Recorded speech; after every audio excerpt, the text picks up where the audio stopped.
Hello आप सभी को। आज हम बात करने वाले हैं KGMU एग्ज़ाम के बारे में।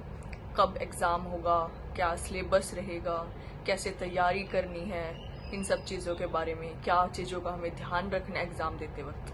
तो सबसे पहले बात आती है KGMU का एग्ज़ाम, जिसके लिए मोस्टली हम सब ने फॉर्म फिल किया था। उसकी वैकेंसी थी 1276 टोटल वैकेंसी थी, उसमें 1276 टोटल वैकेंसी थी, जिसमें जनरल की 510 वैकेंसी थी, SC के लिए 268, ST की 26 और OBC के लिए 344 वैकेंसी थी। इसमें बैकलॉग वैकेंसी भी थी 15। इसके लिए सबने फॉर्म फिल किया होगा। अभी सब वेट कर रहे हैं कि कब तक ये एग्ज़ाम होगा। तो मोस्ट प्रोबेबली है कि अक्टूबर लास्ट में या फिर नवंबर तक तो मैक्सिमम है कि कोई ना कोई अपडेट आ जाएगी इससे रिलेटेड, या तो एडमिट कार्ड आ जाएगा या फिर कोई भी अपडेट इससे रिलेटेड। नवंबर तक मैक्सिमम है कि एग्ज़ाम कंडक्ट हो जाएगा। बाकी चीज़ है इसमें, पहली चीज़ हमें जो ध्यान रखनी है कि सिलेबस क्या रहेगा, क्या हमें पढ़ना है, क्या चीज़ है, उसके लिए सबसे पहली चीज़ पता होनी चाहिए कि क्या सिलेबस रहेगा इसमें। तो इसमें 60 जो नंबर है, 60 मार्क्स का एग्ज़ाम वो नर्सिंग से रिलेटेड आएगा, और बाकी का 40 नंबर का आएगा 40 मार्क्स का, वो आएगा हमारा नॉन नर्सिंग का पार्ट। तो हमारा नॉन नर्सिंग पार्ट भी इसमें इक्वल रोल प्ले कर रहा है, हमें उस पर भी ध्यान देना पड़ेगा। 60 जो नॉन नर्सिंग का पार्ट है 40 नंबर का, उसमें क्या क्या आ रहा है, 10 नंबर की हमारी इंग्लिश आ रही है, रीजनिंग आ रही है 10 नंबर की, जीके आ रही है 10 नंबर की, और 10 नंबर का आ रहा है मैथमेटिकल एप्टीट्यूड। तो टोटल 60 नंबर का ये, 40 नंबर की नॉन रीजनिंग, तो टोटल 100 नंबर का ऐसे आ रहा है एग्जाम। उसमें हमें 2 घंटे का एग्जाम है। ये 100 नंबर का पेपर कितने घंटे में करना, हमें 2 घंटे में करना है, 120 मिनट मान लीजिए, 2 घंटे 120 मिनट में करना है। मतलब कि 2 घंटे हैं, उसको क्या होगा, हमारी मिनट कितनी होगी, 120 मिनट मिल जाएंगे वो एग्जाम करने के लिए। तो 1/3 की इसमें नेगेटिव मार्किंग है, 1/3 की।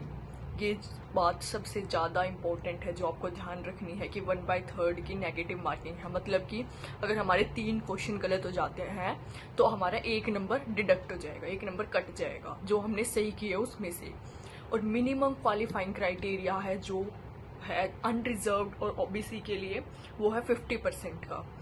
EWS, OBC और अनरिजर्व्ड के लिए है जनरल, जिसको बोलते हैं 50% क्राइटेरिया। SC ST के लिए 45%, यानी कि 100 मार्क्स में से 50% मार्क्स, यानी 50 मार्क्स तो आपको सिर्फ क्वालिफाई करने के लिए चाहिए। यहाँ पर नेगेटिव मार्किंग के बावजूद भी आपको 50 मार्क्स तो मिनिमम चाहिए उस एग्जाम को क्वालिफाई करने के लिए। ये चीज़ आपको जरूर ध्यान रखनी है। मिनिमम एटलीस्ट उससे ऊपर ही कट ऑफ, उसके बाद आपकी कट ऑफ लगनी शुरू होगी। जितने भी मार्क्स आएंगे उस हिसाब से जितनी वैकेंसी कट ऑफ लगेगी। तो एटलीस्ट 50 मार्क्स तो आपके 100 में से आने चाहिए क्वालिफाई करने के लिए। अब बात आती है कैसे तैयारी करनी है, हमें कौन सी बुक्स हैं जो हमें रेफर करनी चाहिए, कैसे पढ़ना चाहिए। तो 2 बुक मेनली मैं आपको प्रेफर करूंगी, रिकमेंड करूंगी अपनी तरफ से कि 2 बुकें हैं, उसमें से आप नर्सिंग का पार्ट कर लेंगे तो ऑलमोस्ट आपका एग्जाम निकल जाएगा। ये दोनों बुक काफ़ी इंपॉर्टेंट है। सो पहली बुक इज PR यादव। इसमें सारे मोस्टली प्रीवियस ईयर क्वेश्चन दे रखे हैं। अगर इसको आप ध्यान से पढ़ेंगे तो काफ़ी मदद मिलेगी आपको इससे। MCQ की बुक है ये, वॉल्यूम 2 मेरे पास। और जो दूसरी बुक है मेरे पास, second book, that is target high.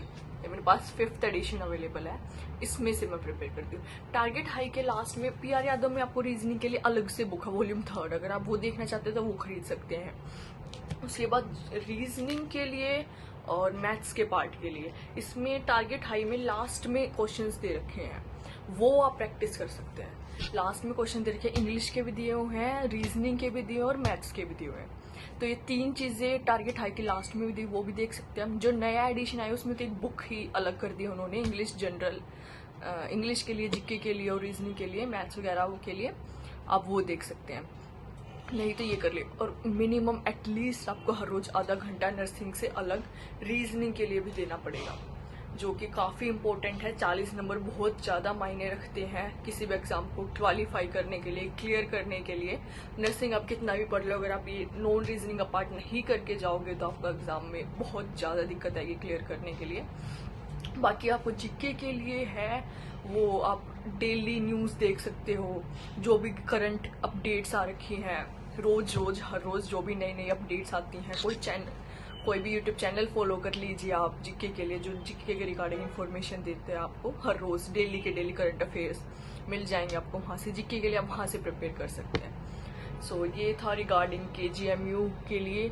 अगर आपको कोई भी और अपडेट, कोई भी और जानकारी चाहिएगी तो आप कमेंट सेक्शन में बता सकते हैं, और आपको सब्सक्राइब कर दीजिएगा प्लीज़ इस चैनल को, और लाइक कर दीजिएगा अगर आपको पसंद आया है तो। So thank you everyone.